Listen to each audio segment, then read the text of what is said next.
You've been looking out for yourself the whole time because you never shifted. You never took out that rock. Now he shifted to try to keep the family together and not go insane. And now you talk about you want to leave because he shifted away from you. You shifted away from him from the time you decided never to move off that rock. But that's what I'm saying. Sometimes it takes for that person. Hey, welcome back to Black Press. Thank you for watching. Please like, comment, share, and subscribe. Now let's get to it. Because nowadays people give up. Who? Don't say people. We just discussed who has the highest divorce. Who's filing for divorce the most? Okay. So don't say people. They file for divorce, but people is when you don't know the actual numbers. No. The men walk away without filing for divorce. A lot of times when they walk away, they have side chicks and stuff that they deal with. Now you're not being true. Now you're adding that to try to make your argument. That isn't that. So you're saying most men start cheating. They don't divorce. Most men, they step away from the relationship. So you're saying most men do that in certain circumstances. So you're not saying most men do that. You're saying in certain circumstances. No, I'm talking about the pool that you're talking about. But I'm talking about the whole. Divorces. I'm talking about all of the black community. But the pool that you were talking about of divorces, the divorces, those people. So what you're doing is you're interjecting a negativity about men to try to make it seem like that you're interjecting something that's not known. When most marriages are filed, most divorces are filed for irreconcilable differences, that's not infidelity. There's an infidelity piece to sign. But that's what I'm saying. It's not always just infidelity. They step outside of the relationship. It doesn't have to be infidelity. It can be what you're doing. Them stepping outside, putting more time into work and away from the house, just to not deal with what's going on in the house. Yes. A lot of times, you know why? Because he knows he can't win anything. Why would he want to keep coming home early after work when he know he's just going to come into a house where she's not going to say that he's right about anything? It's going to always be what she stands on. And that's where relationships break apart. Right. Because she won't just keep shift. She stands on that rock. Mm-hmm. She stands on that rock. She doesn't shift. She won't move. And then only thing she gets to consistently say that he's wrong because he doesn't move to her rock. She never actually shifts. Most times she never actually shifts her opinion. She stands on it, and then unless he comes up with 130%, 100,000 pound crane to pick her up off that rock, it's not happening, bro. There's also the possibility that both parties can be wrong, and there's another way to do it, and you can find that out through going through therapy, going through counseling, having an elder come in and talk to you and guide you, having different role models. There's also that possibility, and that's how relationships can get better and work when we as a community come together and not see it just as, okay, this family over here, they're struggling. We seeing them struggle, and we're not pitching in to provide them with that direction.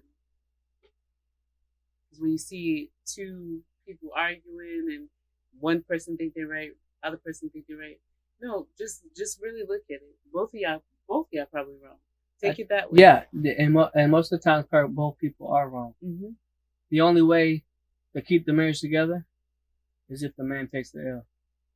No, it's for people, for both people to actually want to be in it and want to succeed within. Because if you're in something that you want to succeed in, you're gonna try your hardest in order to not fail. But then I can point back to what you said. How long are you supposed to argue? But that's what I'm saying. Right. How long are you supposed to argue? But if the woman gets even after that, mm-hmm. If the woman decides she doesn't want to argue anymore, she can leave. Mm-hmm. So if we're both supposedly putting in the same amount of effort, there's still disagreements that will happen. Yeah. And if the woman is always choosing to not concede, then the man has to take the L, or you just end up at odds over and over again. If you're in a relationship and that other person isn't willing to concede, there's an immaturity there. Yeah. There's for sure. There's a growth that needs to happen and occur. And until that happens, you're still going to be butting heads and arguing and stuff. So in order for, and relationships is a relationship. Like, you have ships that go on the water and has to go through like the rough tides and stuff like that. It's a relationship. Mm-hmm. You're going to go and you're going to grow. So you have to be in that space to where you allow for that other person to grow. Maybe, what do you do when you're allowing that person to grow? You have to soften. You take an L. You have to soften. You take an L. Sometimes you do. Exactly. That's my point. But that's my point. You have to take an L. Sometimes you do have to until that person grows. Sometimes you do have to take an L. Yes. But you have to do it knowing that, okay, I'm going to fall back on this one. I'm going to let it ride. Just like the ship. I'm going to let it ride.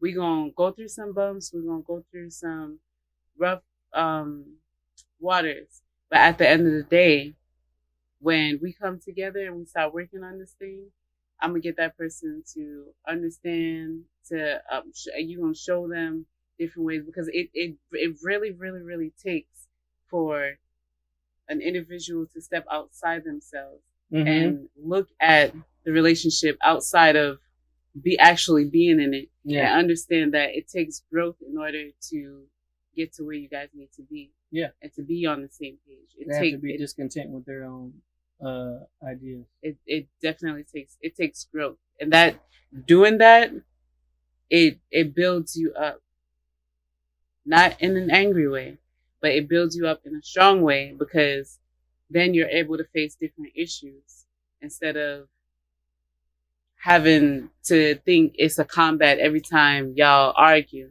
Sometimes it takes that person to fall back. You know what? I'm gonna fall back.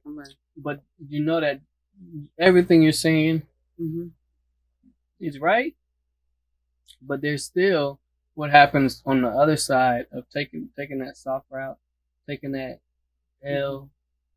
It's detrimental. What you're saying, because it goes back to what you were saying when you were saying she might file for divorce because he's left the relationship because he kept having to take the L and it never changed.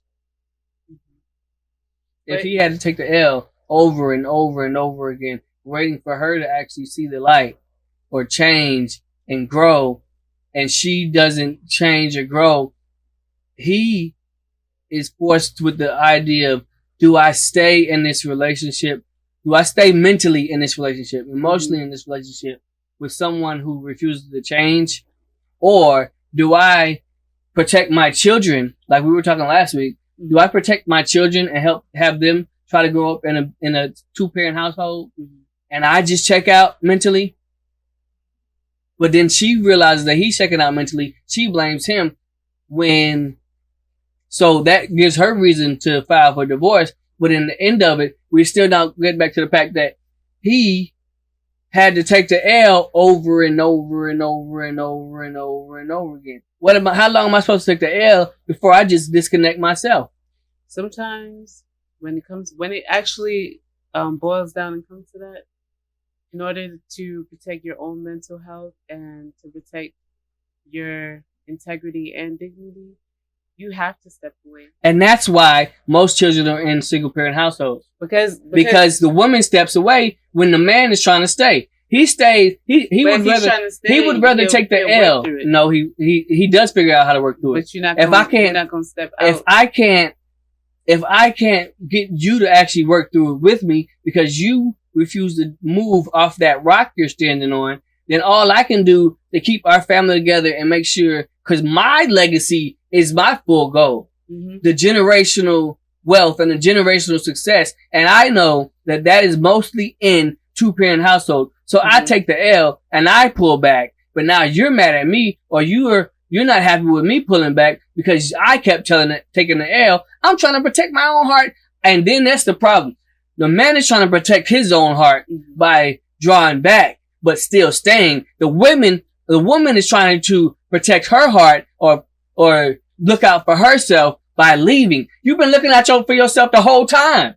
You've been looking out for yourself the whole time because you never shifted. You never took out that rock. Now he shifted to try to keep the family together and not go insane. And now you talk about you want to leave because he shifted away from you. You shifted away from him from the time you decided never to move off that rock. But that's what I'm saying. Sometimes it takes for that other person to. But if it doesn't happen, leave no. But listen, it's essentially that person has to kind of like leave the relationship in order for that person to get that jolt. Or she chooses to say you left the family. Sometimes it just don't work out. No. Don't say sometimes. We know by percentages. Most times it just don't work out. Most times. Are you not going to admit to the percentage, the facts? We can resort to the facts. Yes. So most times it doesn't work out. But I'm saying a lot of relationships are very. It's fresh.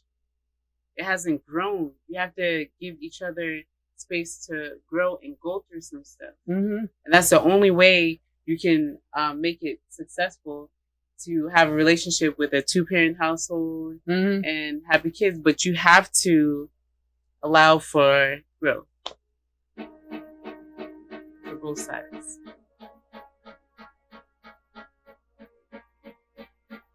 Cool. All right. Let him or her grow as long as it takes. Not as long as you can stand. And then when you can't stand no more, they gonna leave you anyway. I'm your boy, Mr. Defyned. And I'm your girl, Trish. And we are Black Press.